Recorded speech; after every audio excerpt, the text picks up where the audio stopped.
Hello everyone, this is Swati. Welcome to Shri ji classes. तो जैसा कि हम लोगों ने बेसिक कॉन्सेप्ट ऑफ केमिस्ट्री में कुछ रूल्स और बहुत सारे टर्म्स सीख लिए हैं। लास्ट टर्म पे मोलर मास की डेफिनेशन नहीं कराई थी, तो वो डेफिनेशन कर लेते हैं। अब हम बात करते हैं मोलर मास की, उसके बाद परसेंटेज कॉम्पोजिशन की, फिर एम्पेरिकल फॉर्मूला की। तो जो मोलर मास है वो क्या है कि जो एक मॉलिक्यूल है उसका ग्राम में क्या कि मतलब एक मोल मॉलिक्यूल है, एक मोल मॉलिक्यूल को कितना ग्राम होगा, किसी भी सब्सटेंस का एक मोल मॉलिक्यूल कितना ग्राम होगा।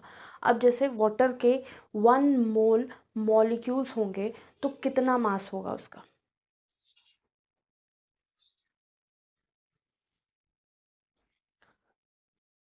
तो जैसे हम लोग बात करते हैं कि 1 मोल सब्सटेंस या 1 मोल सब्सटेंस बोलेंगे, सब्सटेंस कोई भी हो सकता है, वो कितना होगा एवोगैड्रो नंबर के बराबर 6.02 10⁻23 भी लिख सकते हैं। तो 1 मोल सब्सटेंस इतने मॉलिक्यूल्स के बराबर होगा।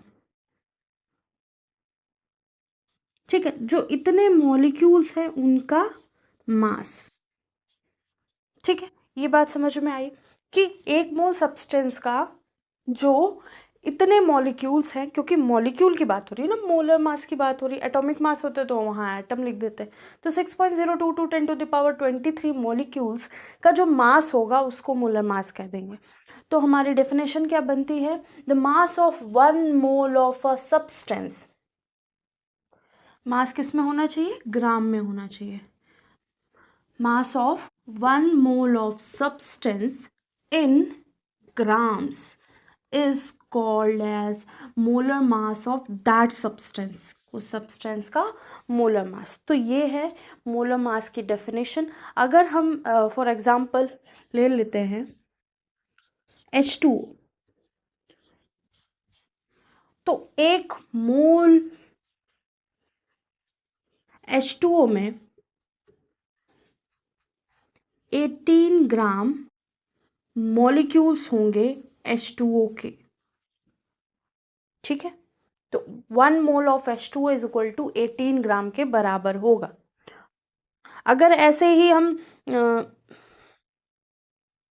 और कोई बात करते हैं, जैसे molar mass of water is equal to gram, और यहाँ से साथ में पर मोल भी लिख देते हैं। ठीक है, ग्राम पर मोल। अगर हम NaCl की बात करते हैं या फिर और कोई सब्सटेंस ले लेते हैं, चलिए NaCl ही ले लेते हैं, NaCl। तो 1 मोल NaCl, 1 मोल NaCl का मास कितना होगा, 1 मोल NaCl या सोडियम क्लोराइड का मोलर मास कितना होगा, मोलर मास ऑफ NaCl। अब मोलर मास ऑफ NaCl का Na का कितना मास होगा, सोडियम का कितना होता है, सोडियम का होता है 22.99, तो 23 ऑलमोस्ट मान लेंगे। और Cl का कितना होता है 35 के आसपास, 23 + 35, तो ऑलमोस्ट 58 ग्राम पर मोल हो जाएगा। तो 1 मोल ऑफ NaCl का मास बोलने की जगह डायरेक्ट बोल दिया मोलर मास ऑफ NaCl। तो ये 1 मोल ऑफ H2O का मास इज इक्वल टू ये इसकी जगह लिख दिया मोलर मास ऑफ NaCl, मतलब तो वही है। तो 58 ग्राम है 1 मोल में पर मोल। ठीक है, तो ये है हमारा मोलर मास। तो मोलर मास कंप्लीट हो गया। अब हम बात करेंगे परसेंटेज कंपोजिशन की। परसेंटेज कंपोजिशन क्या होता है कि कोई भी सब्सटेंस है, कोई भी कंपाउंड है, उस सब्सटेंस या कंपाउंड में किसी पर्टिकुलर एटम की या एलिमेंट की उस पूरे कंपाउंड में परसेंटेज क्या होगी। ठीक है, फिर से ध्यान से सुन लीजिए। जैसे वाटर है, देखिए वाटर इसलिए लिया जाता है क्योंकि वाटर सिंपलेस्ट समझने में है, देखा है सबने, फिजिकली देखा है, एक्सपीरियंस किया है, और उसका फॉर्मूला बहुत छोटा सा है, ठीक है। तो अगर हम वाटर की बात करते हैं तो वाटर में 3 मॉलिक्यूल्स हैं, एक हाइड्रोजन है, दूसरा ऑक्सीजन है। अब वाटर के मॉलिक्यूल में H2 का परसेंटेज क्या होगा और वाटर के मॉलिक्यूल में O का क्या परसेंटेज होगा, ठीक है। मतलब क्योंकि H2O बन रहा है ना, 2 H के मॉलिक्यूल का परसेंटेज उसके कॉम्पोजिशन में और ऑक्सीजन का परसेंटेज वाटर के कॉम्पोजिशन में। तो पहले हम लिख लेते हैं, फिर हम समझते हैं कि कैसे। तो परसेंटेज का फॉर्मूला लिखेंगे, डेफिनेशन लिखेंगे और फिर एग्जाम्पल लेके समझ लेंगे। ये लिख लिया होगा आई थिंक,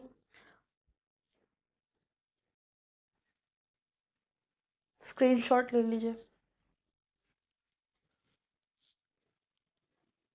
तो परसेंटेज कॉम्पोजिशन का जो फॉर्मूला है वो ये है, मास परसेंटेज ऑफ एलिमेंट।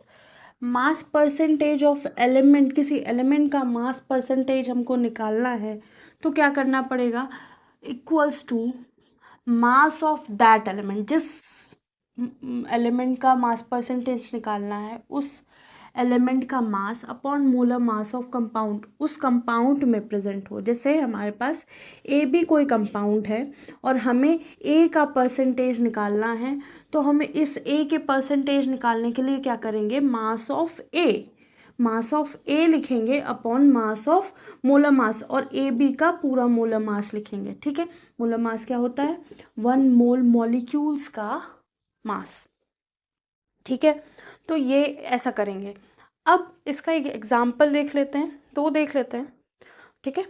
उसके बाद हम एम्पेरिकल फॉर्मूला की बात करेंगे। तो आई थिंक ये क्वेश्चन समझ में आ गया होगा, ये फॉर्मूला समझ में आ गया होगा, बहुत ज़्यादा नहीं है ये। वो परसेंटेज कंपोजिशन कुछ कुछ जो लॉस कराए थे, केमिकल लॉ, उस पे बेस्ड है, ठीक है, केमिकल कंपोजिशन वाला वही। तो देख लेते हैं वाटर का percentage, mass percentage of, example लिख लेते हैं। H2 में क्या है, इसका molar mass is equal to, molar mass पता है कितना है, 18.02 ग्राम्स, ठीक है। ग्राम पर मोल लिख सकते हैं, ठीक है, या फिर ग्राम लिख सकते हैं। हाँ, अब mass percentage of H hydrogen is equal to mass of that element. तो H का मास कितना है, 1 है, और 2 मॉलिक्यूल्स हैं, 2 इंटू 1 अपॉन कितना है मोलर मास H2O का मोलर मास है 18.02 इज इंटू या मल्टीप्लिकेशन इंटू 100, क्या हो जाएगा, अबाउट कितने परसेंटेज आएगा, अबाउट 11% के आसपास आएगा, ठीक है, अबाउट 11%, ठीक है। अगर यहीं पे अगर हम क्या कह सकते हैं, ऑक्सीजन का निकालें, मास परसेंटेज ऑफ ऑक्सीजन निकालें, मास परसेंटेज ऑफ ऑक्सीजन।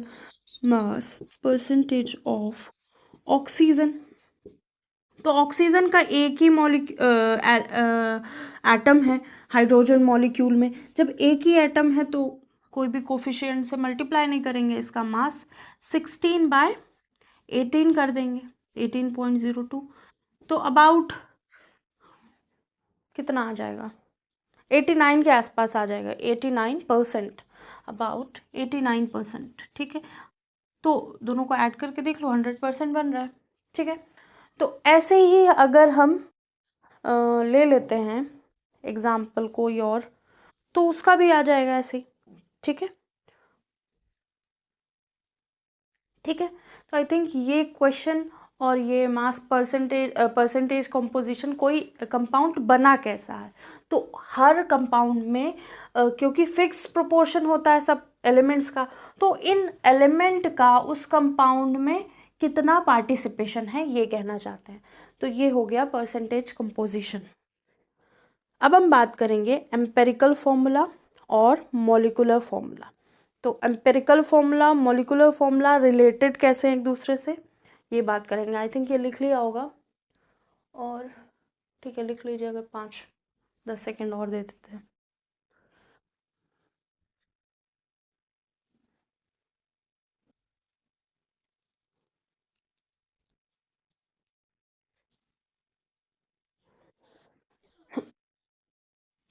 तो एम्पेरिकल फॉर्मूला क्या है? रिप्रेजेंट करता है simplest ratio of element present in a compound.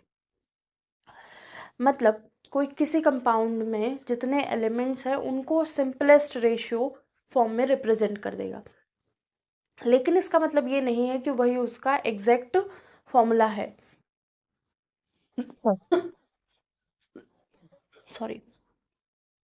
तो एम्पेरिकल फॉर्मूला जो है, अगर एग्जाम्पल हम लेते हैं जैसे C2H2।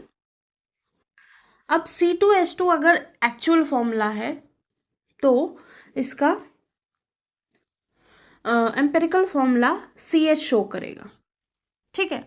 और अगर यहीं पे हम बेंजीन एग्जाम्पल ले लेते C6H6 तो इसका भी एम्पेरिकल फॉर्मूला CH आएगा, ठीक है। अगर मॉलिक्यूलर फॉर्मूला की बात करें तो मॉलिक्यूलर फॉर्मूला क्या है? रिप्रेजेंट करता है एक्चुअल रेशियो। मतलब अगर C6H6 है तो C6H6 ही शो करेगा और ratio of element present in compound, compound में कितने एलिमेंट्स प्रेजेंट हैं। तो इसको रेशियो ना बोल दें, एग्जैक्ट फॉर्मूला ऑफ द या actual formula of the compound बोल सकते हैं,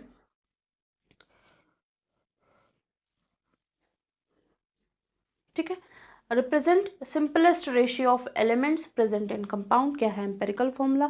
मॉलिक्यूलर फॉर्मूला क्या है? रिप्रेजेंट करता है एक्चुअल रेशियो ऑफ एलिमेंट या फिर एक्चुअल फॉर्मूला ऑफ और actual formula of compound, formula of compound, ठीक है। तो यहाँ पे हम C6H6 C2H2 और बहुत सारे फॉर्मूले ले सकते हैं ऐसे जो हमको डिफरेंस समझ में आए।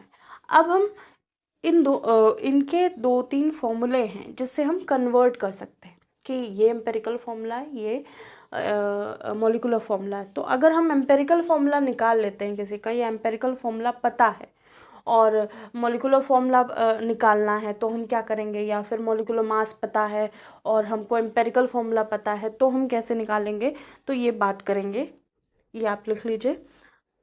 उसके बाद हम बात करेंगे कि एग्जैक्टली कौन से फॉर्मूला हैं जिससे हम एम्पेरिकल फॉर्मूला और मॉलिक्यूलर फॉर्मूले को रिलेट कर सकते हैं।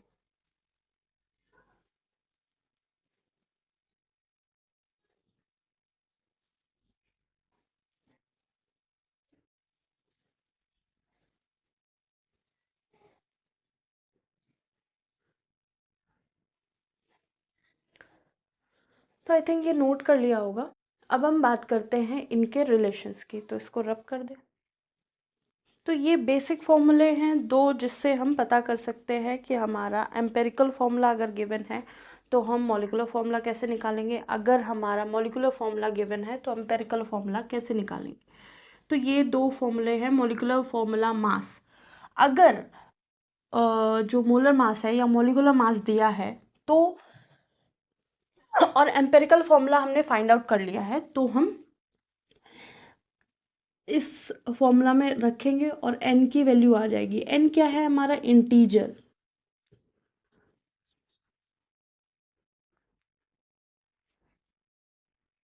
m क्या है हमारा? n क्या है? इंटीजर है। इंटीजर से मल्टीप्लाई करेंगे तो एम्पेरिकल फॉर्मूला निकल आएगा। अगर हमें मास गिवन है तो हम एम्पेरिकल फॉर्मूला जो हमने फाइंड आउट किया है उसका मास देख लेंगे, उसका मास से डिवाइड कर देंगे तो n की वैल्यू आ जाएगी। n की वैल्यू मल्टीप्लाई करेंगे, यहाँ पे भी ये इंटीजर ही है, ठीक है। अगर मास नहीं गिवन, हमें फॉर्मूला पता है, फॉर्मूला हमने फाइंड आउट कर लिया है। अब सबसे बड़ी बात ये आई कि एम्पेरिकल फॉर्मूला निकालना कैसे, ठीक है। तो एक छोटा सा एग्जाम्पल देख लेते हैं, ठीक है। तो उससे हमें पता चल जाएगा कि हम कोई एम्पेरिकल फॉर्मूला निकालते कैसे हैं, ठीक है। तो ये फॉर्मूला नोट कर लीजिए। इसी के नीचे छोटा सा कोई क्वेश्चन कर लेते हैं जिससे हमें एम्पेरिकल फॉर्मूला पता चल जाए और हम उसको इस रिलेशन में रख के एक्चुअल फॉर्मूला निकाल लें, ठीक है। तो इक्वेशन लिख लेते हैं यहाँ पे, एग्जाम्पल। तो एक हमारे पास एग्जाम्पल है कि इसमें क्या फाइंड करना है। फाइंड एम्पेरिकल फॉर्मूला, EF मतलब एम्पेरिकल फॉर्मूला ऑफ सब्सटेंस